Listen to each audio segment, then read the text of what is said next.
Hola, ¿qué tal a todos?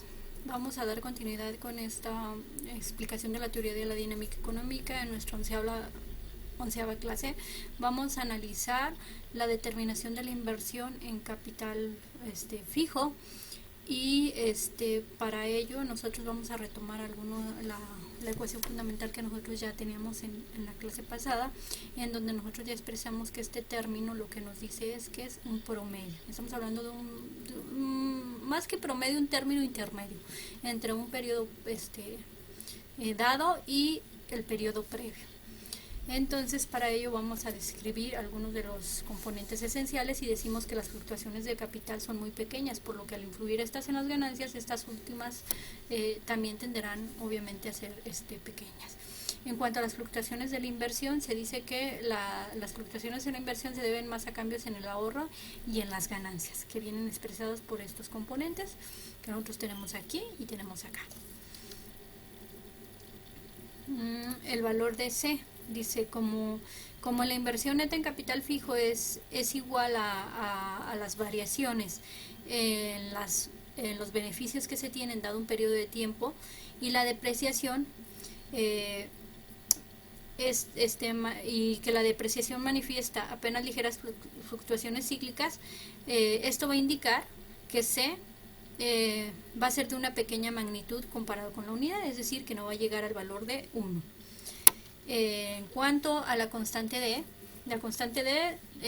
nos menciona que está sujeto a cambios en el largo plazo, y D nos va a igualar D'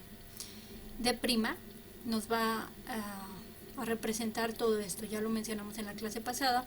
Y como la depreciación fluctúa muy poco, ya lo mencionamos acá, a lo largo del ciclo económico, pero a la larga varía conforme lo hace el volumen de capital. Si uno varía en el mismo sentido, el otro lo va a hacer de la misma manera. El valor de A, ¿qué nos dice A? A nos indica el coeficiente que va a representar en qué medidas se incrementan las decisiones de invertir como resultado del ahorro total corriente.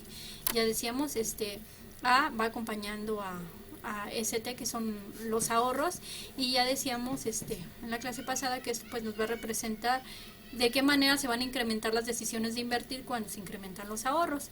El valor de A puede caer por factores tales como, en primera, el aumento de los ahorros internos de las empresas cuando son inferiores al incremento del ahorro total.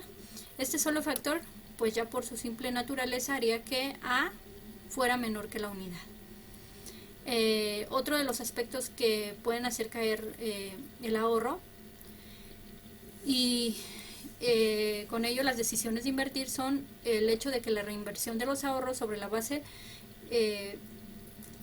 pueden no ser constantes. ¿Por qué no pueden ser constantes? Porque puede tropezar con dificultades debido a la limitación del mercado de los productos de las empresas y a que podrían pues ponerse riesgoso extender las actividades hacia nuevos campos. Esto viene más ligado un poquito con la parte de, digamos, la incertidumbre.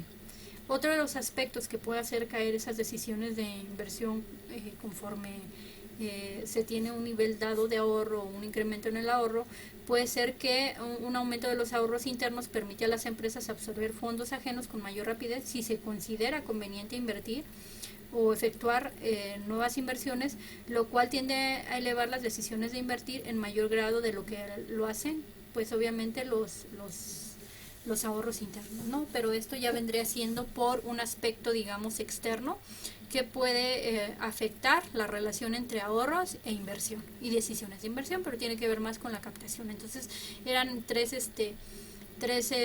aspectos, ¿no? En primero, pues la propia naturaleza de tender a ahorrar en menor cantidad. La otra parte que tiene que ver con como ya mencionábamos, con la parte como más de incertidumbre o de especulación acerca de qué va a pasar con esas nuevas inversiones, y la última parte con la capacidad de absorber fondos, que al aumentar esta absorción de fondos pues va a hacer que la proporción entre el ahorro y la inversión se vayan haciendo un poquito más amplia. Entonces ya decíamos que el coeficiente A entre 1 menos C, si nosotros separamos A que multiplica 1 entre 1 menos C, A va a ser, que dijimos ya, esa parte en la cual el ahorro o sea, el ahorro que se va teniendo tiende a invertirse. Si es 0.8, quiere decir que el 80% de lo que se tiene de ahorro pues puede afectar las decisiones de inversión.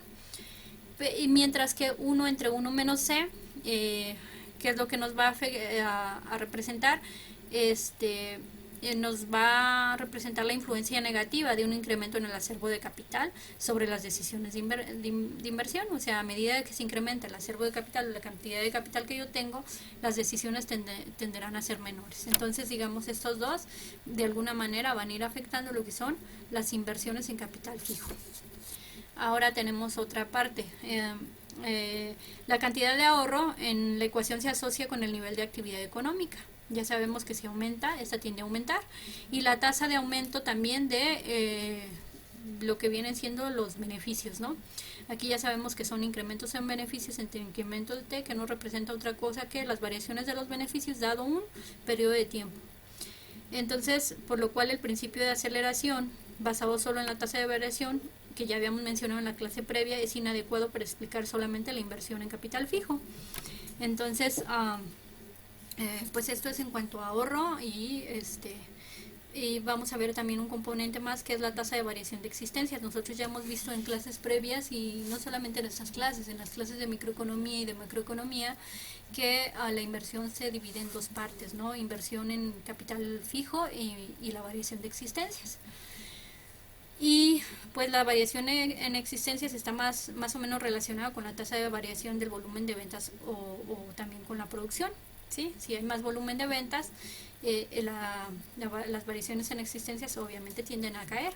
O lo mismo podemos observarlo con la tasa de producción. Si aumenta la tasa de producción, obviamente que las tasas de variación de existencia tenderán a aumentar, ya que un aumento de la producción y de las ventas no crea una necesidad inmediata de acrecentar las existencias, ya que parte de estas sirven como reservas. Esto es lo que debemos de tomar en cuenta es digamos muy importante porque para que las variaciones de existencia se aumenten o se reduzcan, ya sea con el volumen de ventas o de producción, tiene que pasar un tiempo para que el nuevo nivel de existencia se pueda ajustar, ya sea a un mayor nivel o un menor nivel de producción, o también a la par de ventas, ¿no? Ya sea a la alza o a la baja, por lo que puede relacionarse la tasa de variación de existencias con la variación de producción del sector privado con cierto rezago. Nosotros aquí lo podemos expresar en torno al, nosotros ya decíamos que YT nos representaba el producto del sector privado en un periodo de tiempo dado. Este sector privado ya también lo analizamos que lo podemos trasladar o aplicar para el ingreso nacional. Entonces, de alguna manera decimos esta ER pues representa, es un coeficiente nada más que nos va a representar o nos va a estar determinando esta parte de la variación del ingreso del sector empresarial en un periodo de tiempo dado. Entonces, de tal manera que J la podemos denotar como la variación de existencias, y la variación de existencias también en un término intermedio, recordemos que esto es término intermedio, va a estar representado ¿por qué? Pues sobre todo por el nivel de producción del sector empresarial. Entonces, como nosotros ya vimos, esta fórmula nos representa la fórmula de la inversión en el sector, la inversión en capital fijo.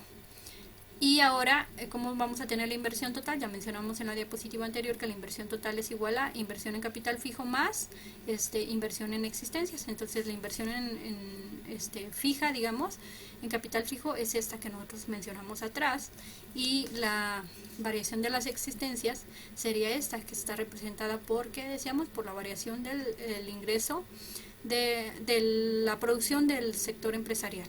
Entonces, si lo sumamos, nosotros podemos tener esta parte, nada más estamos incorporando aquí la parte de la variación de existencia y ya tenemos la fórmula de la inversión total. ¿Y qué es lo que nos va a decir la fórmula de la inversión total? En el tiempo, si nosotros lo desglosamos, todo lo que tiene que ver con variación tiene que ver con la tasa de variación de ese nivel. O sea, lo que está variando hasta este momento. Si yo estoy tomando en cuenta los valores anuales, entonces sería la tasa de variación del 2020 respecto al 2019, mientras que este otro componente sí depende del nivel de actividad económica en el momento que estamos aplicando. Si lo estamos aplicando en el 2020, sería del 2020. Esto se depende del momento T y esto va a depender de las variaciones, ¿no? Porque finalmente los incrementos, nosotros ya decimos que incrementos no es otra cosa que variaciones. Y pues, ¿qué nos va a expresar esta parte?